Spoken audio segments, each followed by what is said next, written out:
I'm Chloe Davis, 25, female. I live in a small apartment that always smells faintly of dog shampoo and antiseptic, a professional hazard of being a veterinary technician. My life has always been simple, centered around my work at the clinic and the close-knit family I thought I had. I never needed much to be happy, just honesty and the people I loved. That's why the betrayal cut so deep. This is the story of how my family tried to cut me out because they thought I was poor, and how I used their own social media obsession to expose their cruelty in front of everyone. Before this story unfolds, I'd love to connect with you. Please let me know in the comments where you're watching from and what time it is in your corner of the world. It's amazing to see how far these stories can travel. The first chill of November had settled over the city, and my favorite time of year was approaching. Thanksgiving in the Davis household was less a single dinner and more of an epic week-long event. It was loud, chaotic, and filled with the kind of love that sticks to your ribs like my mom's gravy. My sister, Jessica, and her husband, Mark, would always drive in from their pristine suburban home. My parents, Susan and Tom, would start cooking days in advance, and I would be on pie duty. It was our unshakable tradition. This year, however, a strange silence had replaced the usual excited chatter in our family group chat. Jessica, a self-styled lifestyle blogger, hadn't posted her annual fall tablescape inspo photos. My mom hadn't called me 3 times in one day to debate the merits of brining the turkey. I tried not to overthink it. Jess and Mark had been complaining about finances lately. Mark's commissions as a sales manager were apparently down, and Jessica's brand partnerships were in flux. The call came on a Tuesday, 2 weeks before the holiday. It was my mom. Her voice was strained, wrapped in a blanket of synthetic sympathy that felt immediately wrong. "Honey, I have some disappointing news," she began. "We've all been talking, your father and I and Jess and Mark, and things are just too tight this year. We're going to have to cancel the big Thanksgiving dinner." I felt a knot form in my stomach. "Cancel it? Why, I can help out. I can buy the turkey and everything." "Oh, it's not that, sweetie," she said quickly, a little too quickly. "It's just everything, the cost of gas for Jess and Mark to drive down, the price of groceries, the stress of it all. Your father's hours have been a bit unpredictable. We thought it would be better to just have a quiet day, maybe a simple frozen pizza or something. We need to save every penny for Christmas." Her explanation felt flimsy, full of holes. My parents weren't destitute. My dad's construction management job was stable, but the master of the narrative was my sister. I could practically hear her coaching my mom from the sidelines. Later that evening, Jessica called me directly, her voice dripped with condescending pity. "Hey, Chloe, Mom told you, right? I'm so sorry. I know how much you love Thanksgiving. Mark and I are just absolutely strapped. We're cutting back on everything. It's been so stressful. We're even thinking of selling my car." She talked about her financial woes for 10 straight minutes, a dramatic monologue of delayed invoices and uncooperative brands. She made sure to pepper in how this would affect me. "I know you can't afford to travel, and with your salary, we couldn't ask you to chip in for a big meal anyway. It's a burden on everyone. This is just, for the best, it's more responsible." The implication was clear. My modest vet tech salary was a factor. I was being framed as a financial liability. The idea that I was too broke to contribute to a family meal I'd been a part of my entire life was a slap in the face. I earned a steady income, I paid my bills, and I always had enough to make my pies and bring a few nice bottles of wine. But in Jessica's world, if you weren't flaunting designer bags and luxury vacations, you were a charity case. "I understand. I lied, my voice hollow. I hope things get better for you guys. Thanks for being so understanding, little sis," she cooed. "We'll make it up at Christmas, promise." As I hung up the phone, the knot in my stomach tightened into a cold, hard stone. It wasn't about the money. I would have gladly paid for the entire meal to keep our tradition alive. It was about the lie. It was about the pity. It was about being excluded under the guise of financial hardship, a story that just didn't add up. My family, the people who were supposed to be my anchor, were drifting away, and I felt a chilling premonition that I was being deliberately left behind on the shore. The worst part was, I believed them. For a little while anyway, the 2 weeks leading up to Thanksgiving were bleak. The festive decorations in store windows seemed to mock me. The family group chat, once a flurry of activity, was dead silent. I threw myself into work, taking extra shifts at the clinic. Cradling a sick kitten or calming a frightened dog was a welcome distraction from the ache in my chest. My work friend, Maya, noticed my subdued mood immediately. "You okay, Chloe?" she asked one afternoon as we cleaned the examination rooms. "You've barely said 2 words all day." I sighed, leaning against the sterile counter. "My family canceled Thanksgiving, said they're too broke to celebrate this year." Maya frowned, her brow furrowing in sympathy. "Oh, that's rough. I'm so sorry. Are they doing okay? That's the story I'm getting," I said, shrugging. "My sister and her husband are apparently on the brink of financial collapse, and my parents are pinching pennies. So no turkey, no family drama, just me and a microwave dinner." "Well, you're not spending it alone," she declared, her tone leaving no room for argument. "A few of us from the clinic are having a potluck. It's an orphan's Thanksgiving for everyone who can't be with family. You are officially invited. Mandatory attendance."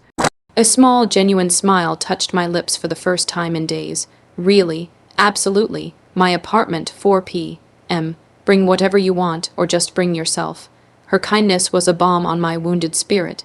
On Thanksgiving Day, I baked my signature apple crumble pie, the familiar motions a comforting ritual.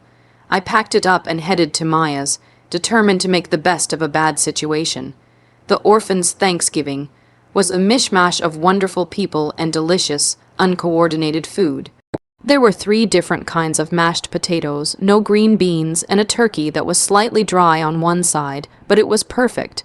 We shared stories about our nightmare shifts, our funniest pet encounters, and our own dysfunctional families. For a few hours, I felt a sense of belonging that had been stolen from me, but as the evening wore on, the gnawing feeling in my gut returned. I kept checking my phone, expecting a text from my mom or even a guilt-ridden call from Jessica. Nothing. The silence was deafening. It felt less like a family collectively tightening their belts, and more like a coordinated shutdown. I pictured my parents at home, eating a sad frozen pizza, as my mom had claimed. I imagined my sister and Mark glumly watching TV, stressing about their bills. I felt a pang of guilt for being at a party, laughing and eating, while they were supposedly suffering. I sent a simple text to the family chat. "Happy Thanksgiving, everyone. Thinking of you all and missing you. Hope you're having a peaceful day." Hours passed. My phone remained dark. No one replied. Not a single "you too" or a heart emoji. It was as if the message had been sent into a void. My dad, who always responded instantly with a thumbs-up emoji, was silent.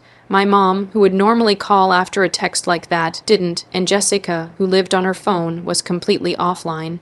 Driving home that night, the city lights blurred through my windshield. The warmth from Maya's party had faded, replaced by a cold dread. This wasn't about money. Responsible people cutting back on finances don't just cease all communication. They don't ignore a heartfelt message from their daughter and sister. The pit in my stomach wasn't just a feeling anymore. It was a certainty. Something was deeply, fundamentally wrong. My family wasn't just broke. They were broken, and I was on the outside of the fracture, trying to peer through the cracks. The lie was so much bigger than a canceled dinner. I just didn't have the proof yet. My quiet holiday had given me too much time to think, and my instincts were screaming that the betrayal was worse than I could ever imagine.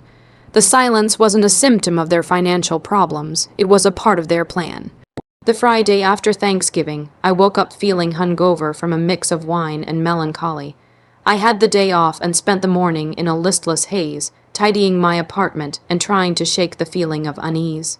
I decided a bit of mindless scrolling was in order. I made a cup of coffee and settled onto the couch, opening Instagram for the first time in a couple of days. I scrolled past photos of my friends' Thanksgiving feasts, each one a small pang in my heart. Then I went to Jessica's profile. It was, as expected, quiet. Her last post was from a week ago, a black and white photo of a single candle with a caption about finding light in trying times, and taking a step back to focus on what truly matters. It was so performatively sad that it made me roll my eyes. I was about to close the app when a notification popped up at the top of my screen. Someone I followed had just posted a new story. It was a distant cousin of Mark's, a woman named Stephanie, whom I'd met at their wedding. We followed each other out of social obligation, but never interacted. Curiosity got the better of me. I tapped on her profile picture. Her story was a montage of tropical bliss, A turquoise ocean, a white sand beach, a cocktail with a little umbrella in it. The last slide was a group photo, a selfie taken from a balcony overlooking the sea. The sun was bright, everyone was squinting and smiling, their faces glowing with happiness, and there they were. My sister, Jessica, her husband, Mark, my mom, Susan, and my dad, Tom. They were all there. Jessica was wearing a designer sundress I'd never seen before, a wide, brimmed hat perched on her head. Mark had his arm around her, a goofy, sun-drenched grin on his face. My mom was holding a mimosa. My dad was giving a thumbs up to the camera, the same emoji he couldn't be bothered to send to my text. My breath caught in my throat. My heart started hammering against my ribs, a frantic, trapped bird. I took a screenshot, my fingers fumbling. I zoomed in, my eyes scanning every detail. There was no doubt it was them. The caption at the bottom of the photo read, "Best Thanksgiving with the fam." And the location tag in crisp white letters hovered over the image like a death sentence to our relationship. The Azure Sands Resort, Cancun. Cancun. They weren't eating frozen pizza in their living room. They weren't counting pennies and stressing about Christmas. They were at a luxury resort in Mexico. They had lied, planned, and coordinated to exclude me from a family vacation, using the cruelest possible excuse, my own perceived financial status, as their cover story. The air left my lungs in a rush. I felt a wave of nausea so intense I had to put my phone down and lean my head between my knees. The sympathetic phone calls, the feigned sadness, the dramatic monologue about selling her car. It was all a lie. A carefully constructed, deeply malicious lie designed for one purpose: to get rid of me so they could enjoy their trip without me, the broke vet tech, dragging them down. Why not just tell me they were going on vacation? Why not just say they wanted a different kind of Thanksgiving this year? The sheer cruelty of the deception was what broke me. They didn't just exclude me, they tried to make me feel pathetic and burdensome in the process. They painted me as a charity case to justify their own selfish desires. My sadness curdled into a white-hot rage. My hands were shaking, not from shock anymore, but from pure adrenaline. I looked at the screenshot again. Their smiling, carefree faces felt like a personal attack. They thought they had gotten away with it. They thought I was sitting at home, feeling sorry for myself and buying their story of hardship. They had no idea that a distant cousin's careless Instagram story had just handed me a thermal detonator. They had cancelled Thanksgiving. They had lied to my face. They had underestimated me. And now, as I stared at the digital proof of their betrayal, a new feeling began to crystallize in my chest, cold and sharp and clear. Revenge. They wanted to save money for Christmas. Fine. I would make sure this Christmas was one they would be paying for years to come. The rage that ignited in me was a powerful fuel. For the rest of the weekend, I wasn't Chloe, the quiet vet tech. I was a detective. My small apartment became a command center, the screenshot of my smiling, traitorous family in Cancun serving as my case file's cover page. My mission to uncover the full extent of their deception. My first step was to preserve the evidence. I saved Stephanie's Instagram story before it disappeared. Then I went deeper. Her profile was public. I scrolled through her feed and found a post from the day before. The same group photo from her story, now a permanent fixture on her grid. This time, there were comments. One from a mutual friend read, "Looks amazing. Is the whole family there?" Stephanie had replied, almost just missing Mark's brother and his family, but so great to have the Davises with us. The Davises us, except not me. The casual nature of the comment confirmed this wasn't a secret from everyone, just from me. I was the one variable they had intentionally removed from the equation. My next stop was Jessica's social media. She was a lifestyle blogger, after all. Her digital footprint was massive. While her Instagram was a wasteland of faux inspirational quotes, I knew her blog was where she truly documented her life. I hadn't visited it in months. I typed in the address and was greeted by a recent post titled "Finding Joy in Simplicity." It was a masterpiece of fiction. She wrote about her and Mark's recent decision to embrace a minimalist mindset in the face of economic uncertainty. She waxed poetic about foregoing lavish experiences for the simple pleasure of a home, cooked meal and a walk in the park. The hypocrisy was so staggering it was almost comical. She had written this saccharine lie while likely sipping a margarita by an infinity pool. The most damning evidence, however, came from an unexpected source, my mom's Pinterest account. My mom was an avid pinner. She had boards for everything, recipes, gardening tips, and most importantly, dream destinations. I clicked on it. At the very top of the board were dozens of pins from the last 2 months, all of them related to one place, the Azure Sands Resort in Cancun. There were pins of the resort's spa menu, photos of the swim-up bar, and links to articles titled "What to Pack for an All-Inclusive Mexican Getaway." She hadn't been planning a frugal holiday. She had been meticulously planning a luxury vacation for months. My father, my mother, my sister, and my brother-in-law had all been in on it. They had likely been discussing it for weeks, booking flights, choosing rooms, all while feeding me a narrative of financial ruin. The final piece of the puzzle clicked into place when I thought back to a conversation from September. Jessica had called me, asking for detailed information about my work schedule for November. At the time, I thought she was planning a surprise birthday dinner for my dad. "I just want to make sure we can plan something big for Dad when everyone is free," she had said. "What days are you absolutely locked in at the clinic around Thanksgiving week?" Like a fool, I had given her my entire schedule. I had told her the exact dates I was working and couldn't possibly travel. They hadn't planned the trip despite my schedule. They had planned it around my schedule. They chose that specific week because they knew I was the only one who couldn't drop everything and go, making their lie that much more believable. It was calculated. It was surgical in its cruelty. I documented everything. I took screenshots of the Instagram post and comments, the blog entry, and the Pinterest board. I saved the flight data I found showing ticket prices for their travel dates. I compiled it all into a single, secret folder on my computer, labeling it simply the receipt. My friend Maya came over on Sunday night with pizza and beer, and I laid out the entire story for her. I showed her the photos, the blog post, everything. Her jaw practically hit the floor. No, she breathed, staring at the picture of my family in Cancun. "Chloe, that is evil. That is next-level manipulation. They planned it," I said, my voice eerily calm. "They used my work schedule against me and then built this whole sob story so I wouldn't get suspicious. What are you going to do?" Maya asked, her eyes wide. A slow, cold smile spread across my face. "They wanted to save money for Christmas," I said, echoing my mom's words from that phone call. "They said they'd make it up to me. So I'm going to give them a Christmas gift, a presentation of sorts. The annual family Christmas Eve party is at my aunt's house. Everyone will be there, grandparents, aunts, uncles, cousins." Maya's eyes lit up with understanding.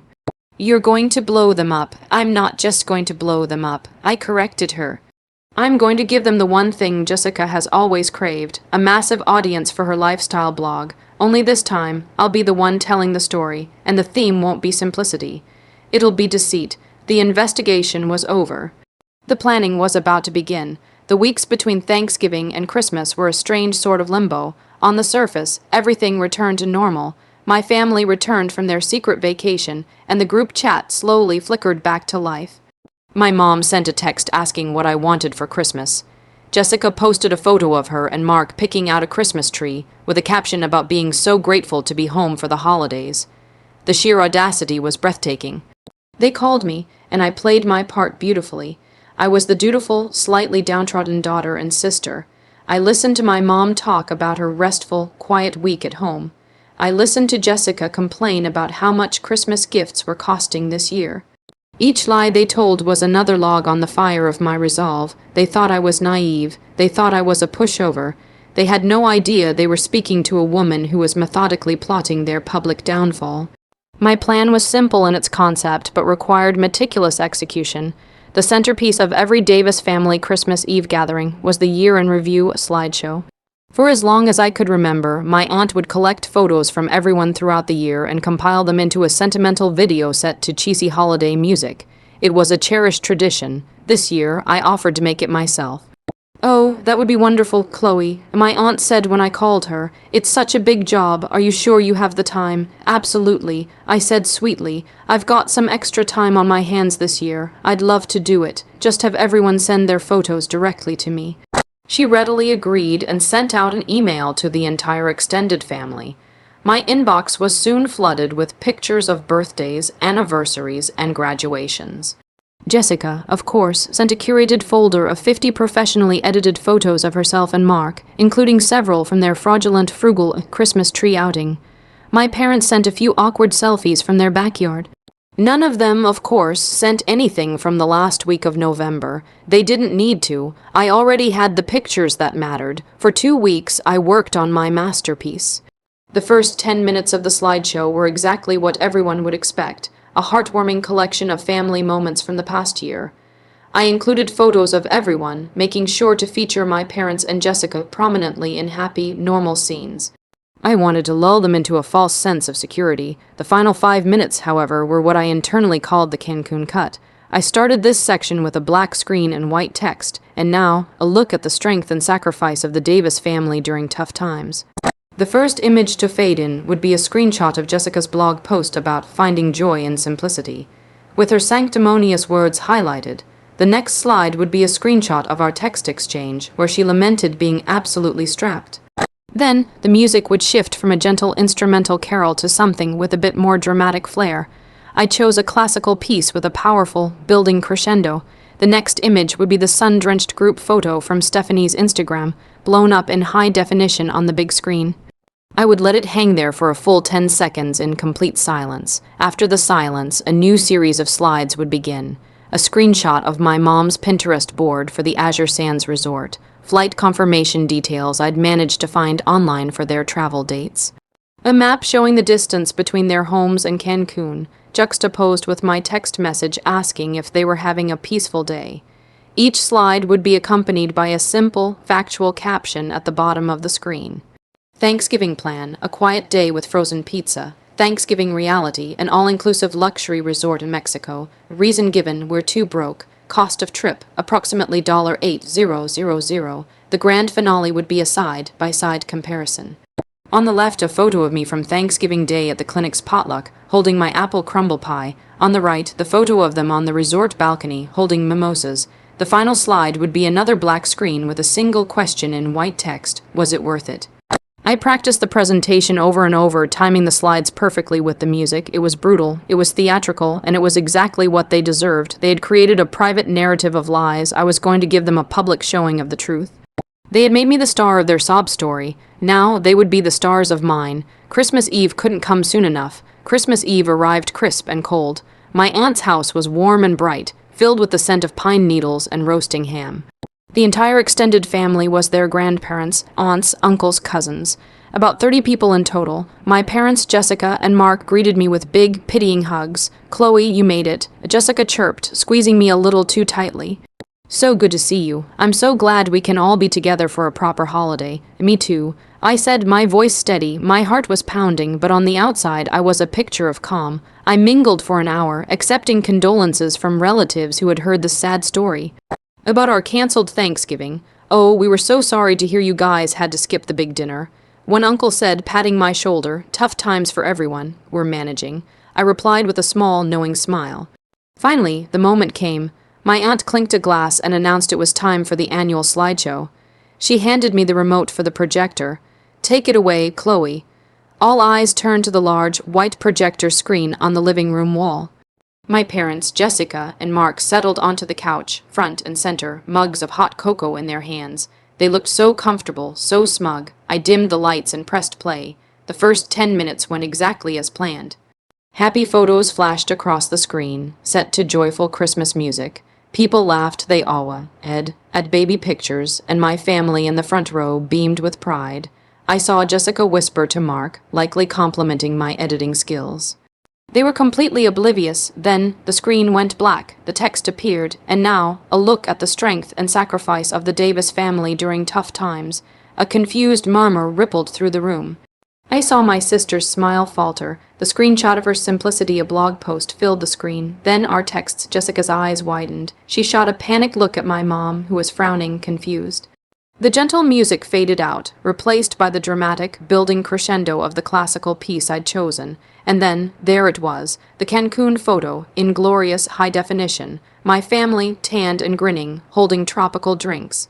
The room fell into a dead, shocked silence. You could have heard a pin drop on the thick carpet. I watched my family's faces. Jessica's jaw dropped. Mark went pale. My mother's hand flew to her mouth, and my father looked like he'd been punched in the stomach. I didn't say a word. I just let the image hang there, burning into their retinas. Then, the slides began to advance. The Pinterest board, the flight details, the map. With each click of the remote, another layer of their lie was stripped away. The quiet gasps in the room grew louder. My grandparents were staring at my parents, their expressions a mixture of confusion and horror. My cousins were whispering, pointing at the screen. When the side-by-side image appeared, me with my pie at the potluck, them with their mimosas on the balcony, a collective intake of breath swept through the room.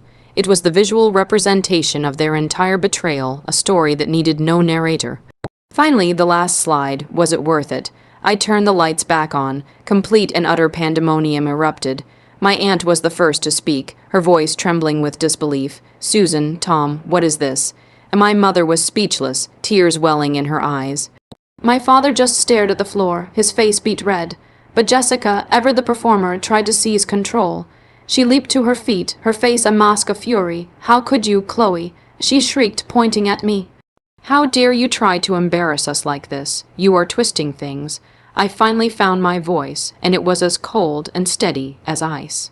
"Twisting what, Jessica? The photo of you in Cancun, your blog post about being broke, the text messages where you told me you were selling your car. Which part is twisted? It seems pretty straightforward to me." My grandfather, a man of few words, stood up and looked at my father. "Is this true, Tom? Did you lie to your daughter and leave her behind?" My dad couldn't meet his eyes. He just nodded mutely. That was all it took. The facade of our perfect family shattered into a million pieces right there in my aunt's living room. The rest of the night was a blur of shouting, crying, and slammed doors. Jessica and Mark stormed out first, screaming at me that I had ruined their lives. My parents followed shortly after, unable to face the disgusted looks from their own siblings and parents. I stood there amidst the wreckage, holding the remote control. I didn't feel triumphant. I didn't feel happy. I felt empty, but I also felt a profound sense of release. The poison was out. The truth, in all its ugly, high-definition glory, had been set free. They had made their choice, and now they had to live with the consequences. The days following the Christmas Eve explosion were silent and strange. My phone, which had been buzzing with calls and texts from angry family members that night, went completely quiet. Jessica, Mark, and my parents had cut off all contact. They didn't call. They didn't text. It was as if I had ceased to exist, which, I suppose, was what they had wanted all along. The rest of the family, however, was a different story. My aunt called to apologize for being so naive. My cousins reached out to offer support, disgusted by what my parents and sister had done. My grandparents invited me over for a quiet dinner on New Year's Day. "We are so deeply ashamed of them, Chloe," and my grandmother said, her hand covering mine on the kitchen table. "To lie to you, to treat you like that. It's not how we raised your father." Their validation was comforting, but it didn't erase the hurt. The core of my family unit was gone. The people who were supposed to love me unconditionally had proven that their love was, in fact, highly conditional, dependent on my ability to fit into the lifestyle they wanted to project. A few weeks later, I received a package in the mail. It was from my mother. Inside was a small box containing a necklace, a cheap, generic silver heart, and a letter. The letter was not an apology. It was a justification. She wrote that they had been under a lot of stress and that Jessica had been going through a hard time. She claimed they had just wanted one nice thing for themselves, and that my public confrontation had been cruel and unforgivable.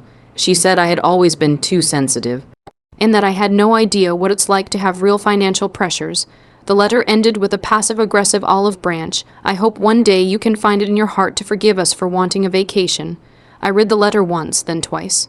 There was no remorse, no accountability, no understanding of the fact that the vacation was never the issue. The lie was. The cruelty was. I put the necklace and the letter back in the box, walked it to my apartment's dumpster, and dropped it inside. It was a symbolic act. I was done. I was done trying to earn my place in a family that saw me as a burden. I was done accepting fake apologies and living with their manufactured drama. It's been almost a year since that Christmas. I haven't spoken to my parents or my sister. I've seen through social media that Jessica's influencer career has taken a nosedive. The story of what she did spread through our extended family and community like wildfire, and her brand of authentic living became a joke.